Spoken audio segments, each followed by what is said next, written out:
Sou Ilona Zaba, diretora executiva do Instituto Igarapé.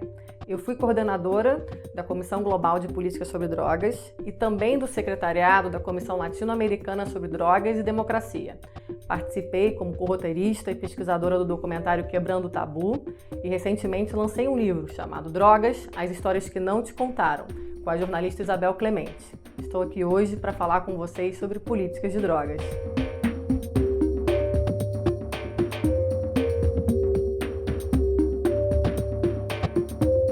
Os leitores Ângelo Faceto e Marco Martins perguntam sobre a relação entre drogas legais e ilegais. Por que algumas drogas, como cigarro ou álcool, são vendidas legalmente e socialmente aceitas, enquanto outras, como a maconha, são criminalizadas e estigmatizadas? Essa decisão tem relação com potenciais problemas sociais ou de saúde? Bom, excelente pergunta. Deveria ter, mas não tem essa relação. Quando foi decidido que droga seria legal ou ilegal, a partir de uma Convenção Internacional de 1961, no âmbito das Nações Unidas, isso foi feito muito, variado de acordo com que entendimento e que uso, quem usava aquela droga naquele momento. Então, por exemplo, drogas consumidas por negros ou minorias nos Estados Unidos foram classificadas como ilegais. Drogas consumidas por brancos, em geral o álcool e o tabaco, foram classificadas como legais. O que a gente pede hoje é uma reclassificação, que de fato a gente já tem muito mais informação, para que a gente possa ter um conhecimento mais aprofundado sobre o dano para o indivíduo e para a sociedade do uso e do abuso dessas drogas. Como vocês vão ver no gráfico, drogas hoje criminalizadas e ilegais, como a maconha, o LSD e o êxtase, causam menos danos para os indivíduos e para a sociedade do que drogas legalizadas, como o álcool e o tabaco. E também como drogas que são princípio ativo de vários remédios tarja preta. Enfim, a gente precisa fazer essa discussão para que possa, de fato, estar regulando cada droga de acordo com os seus danos.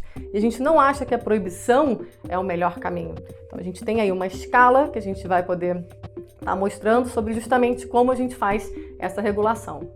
A leitora Patrícia pergunta sobre como a atual política pública sobre drogas impacta a segurança e a saúde públicas.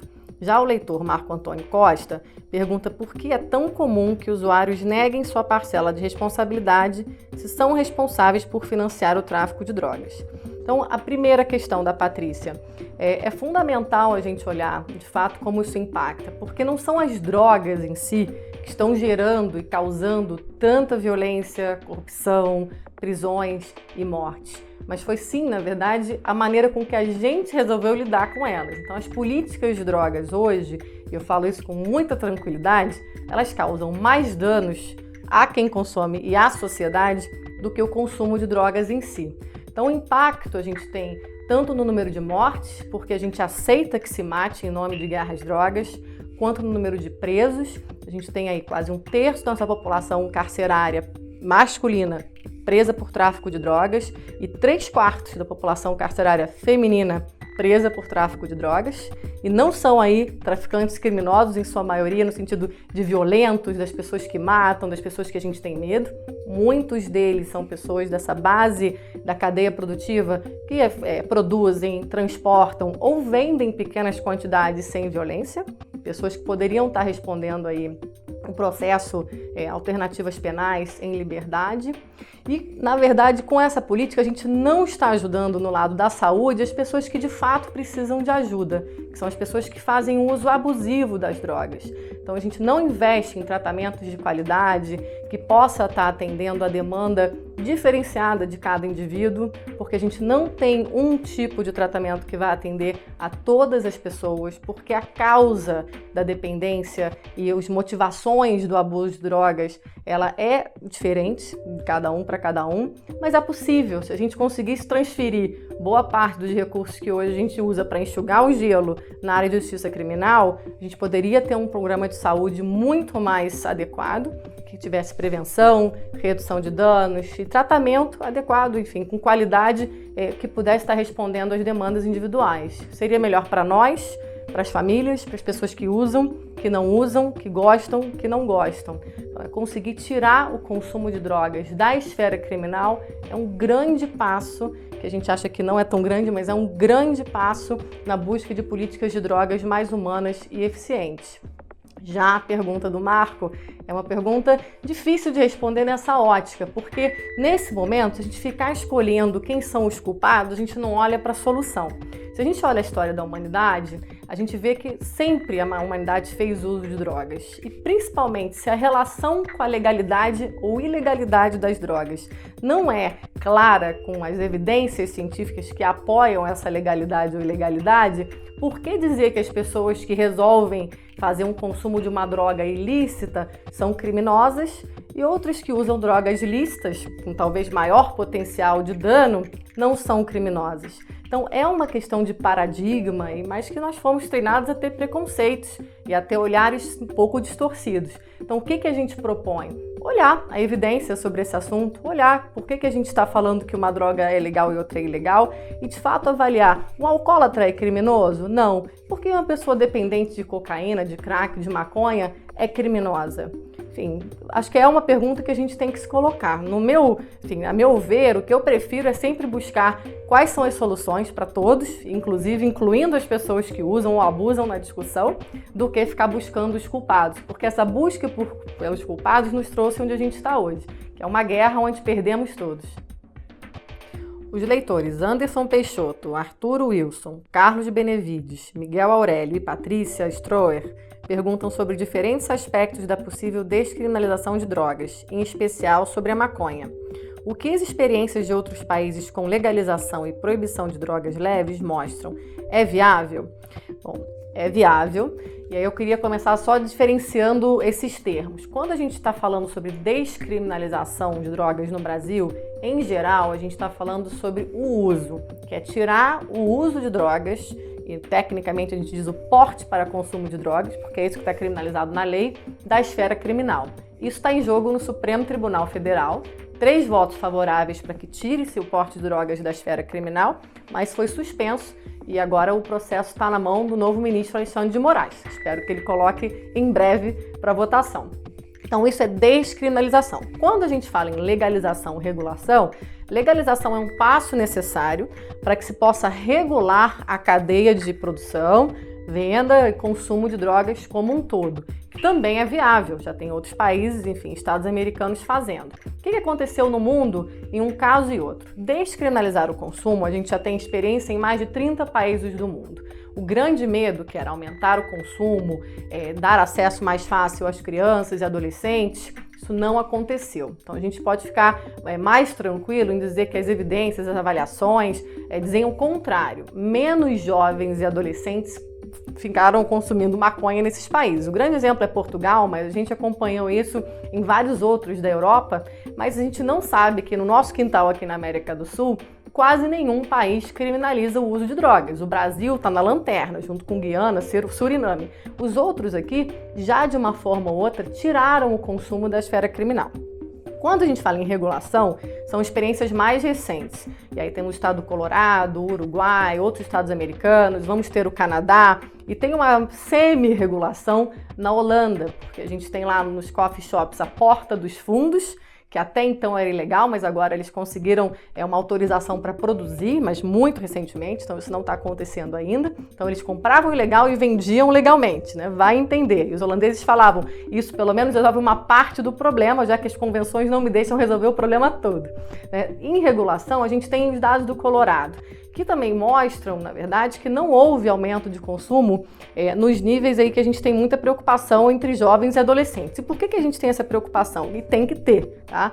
Porque quando o cérebro está em formação, o impacto de drogas, sejam lícitas ou ilícitas, é maior. Então você pode ter danos maiores. Então por isso que a gente tem de fato que dizer que uma política moderna de drogas tem que retardar o uso e na verdade tentar prevenir, mas se não dá para prevenir, retarde, né? E evitar o abuso. Porque a gente tem que olhar que as pessoas que querem usar drogas vão usar drogas e aceitar que isso é um dado, que isso é fato. Então, como a gente pode fazer para que elas tenham melhores informações, tomem melhores decisões e possam pedir ajuda no âmbito da saúde do que passar pelos temas de justiça criminal? Então, eu acho que tanto descriminalizar quanto legalizar para regular são alternativas viáveis, acho que necessária, vis-à-vis o que a gente conhece hoje dos danos, dos impactos e, na verdade, dos potenciais que a gente tem de conversar com a população sobre algo que deixa de ser um tabu.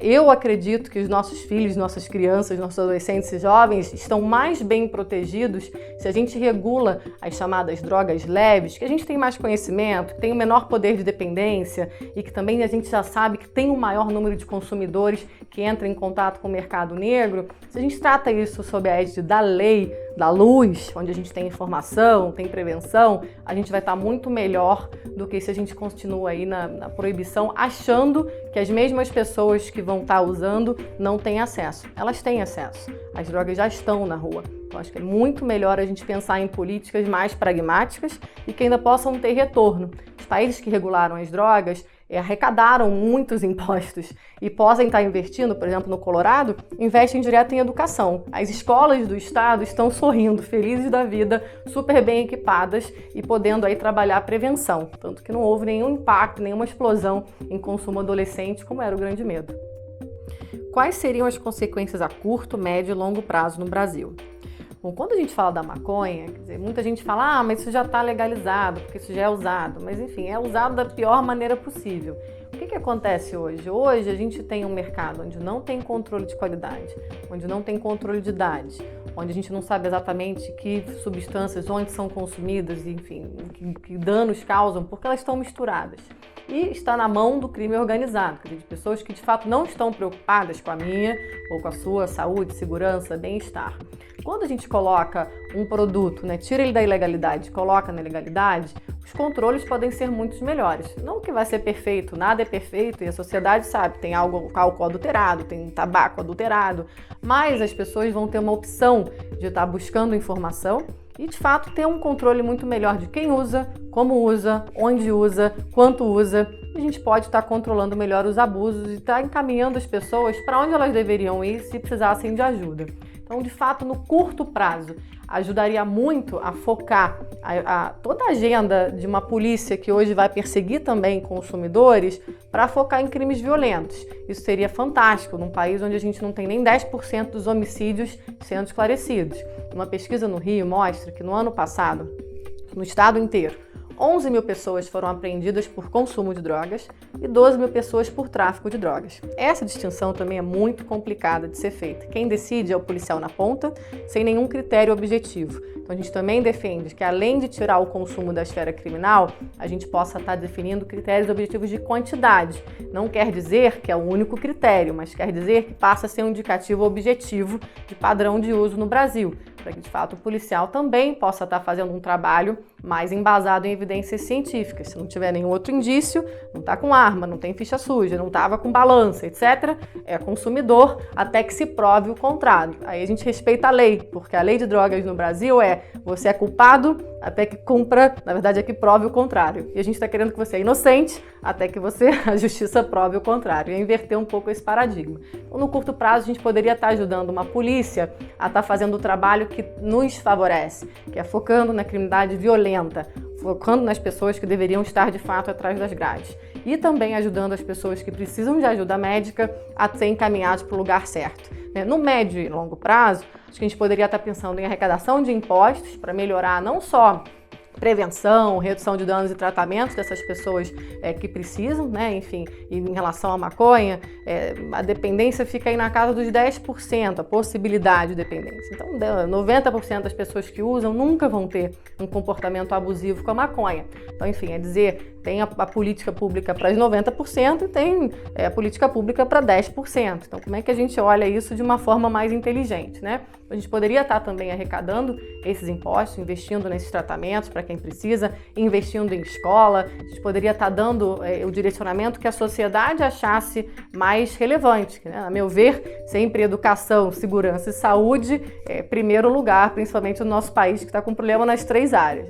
E no longo prazo, eu acredito que a gente pode pensar, inclusive, em diminuição de consumo, porque pega o exemplo do tabaco no Brasil.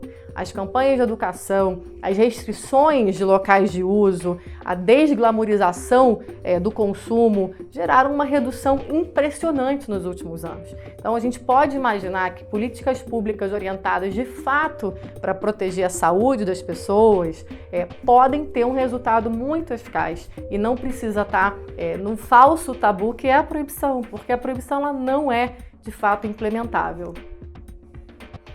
Como o Brasil conseguirá lidar com o acréscimo da diversidade e quantidade de substâncias entorpecentes disponíveis no comércio e a maior facilidade de acesso a essas drogas? A outra pergunta: drogas pesadas como cocaína, crack, heroína deveriam ser legalizadas, descriminalizadas ou continuar proibidas? E se continuarem proibidas, como seria a política para combatê-las? Então, uma quer saber sobre quantas drogas surgem a cada momento, como é que a gente lida com essas novas drogas, em geral são drogas sintéticas, enfim, como é que o consumo dá conta, e a outra, como essas drogas, mesmo mais perigosas, podem estar sendo tratadas. Vou tratar de uma forma integral as duas respostas. A proibição, ela também gera esse mercado onde a gente, na verdade, não sabe nem o que está surgindo. Cada dia, alguém em algum laboratório produz um novo comprimido, uma nova droga sintética, sem nenhuma ideia. Honestamente, a gente não faz muita ideia, não dá nem para acompanhar o que está chegando no mercado, principalmente aí das drogas sintéticas. Então, isso também é um subproduto da proibição. Quando você tem um mercado, digamos, regulado, o que a gente espera? Que com informação, educação, prevenção, as pessoas que realmente queiram usar drogas possam estar também muito mais, honestamente, informadas sobre o que usar, como usar, os danos e também o que de fato não fazer, porque as pessoas não querem morrer, não querem estar passando por uma overdose, a não ser que de fato tenham intenção de se suicidar, mas em geral não é isso que as pessoas buscam quando vão fazer o uso recreativo, nem o uso mais abusivo de drogas, elas buscam uma automedicação ou buscam expansão de consciência, diversão. Então, quando a gente olha drogas mesmo pesadas, o que a gente acredita no paradigma de saúde pública é que o uso não deve ser criminalizado. Isso não quer dizer que a gente vai ter crack, heroína, cocaína sendo vendidas na esquina. Não.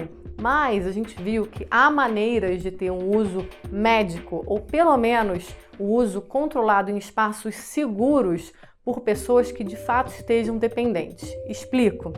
Na Europa, a gente tem o que a gente chama de salas de consumo de heroína.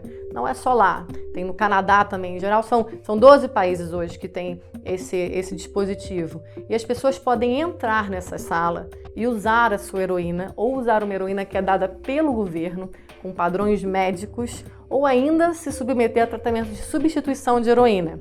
Isso são para aquelas pessoas que são muito dependentes e que não têm naquele momento interesse, vontade, capacidade de largar a droga. Mas a partir do momento que você cria espaços seguros, que não são as cenas abertas como a gente vê no Brasil e que de fato já existiram na Europa também, Cracolândia aqui e lá tinham os parques de heroína, eles chamavam de Parque das Agulhas, hoje eles concentram em espaços seguros.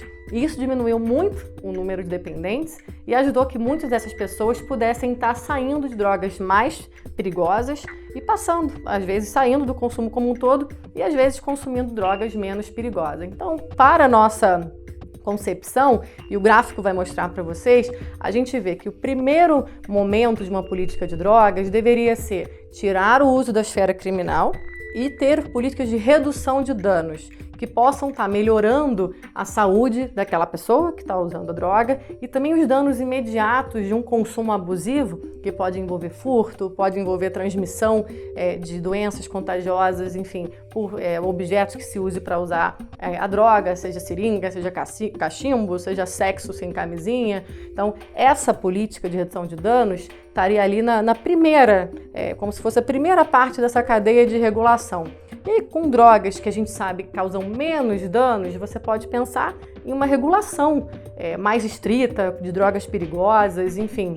Obviamente, cada droga, seu dano, um tipo de regulação. Não há uma resposta para todas elas, né? E até regulação de drogas leves. E a gente vislumbra um pouco a maconha nesse meio do caminho, porque a gente sabe um pouco, há riscos no consumo, mas a gente já tem bastante informação para saber que ela pode ser uma droga regulada.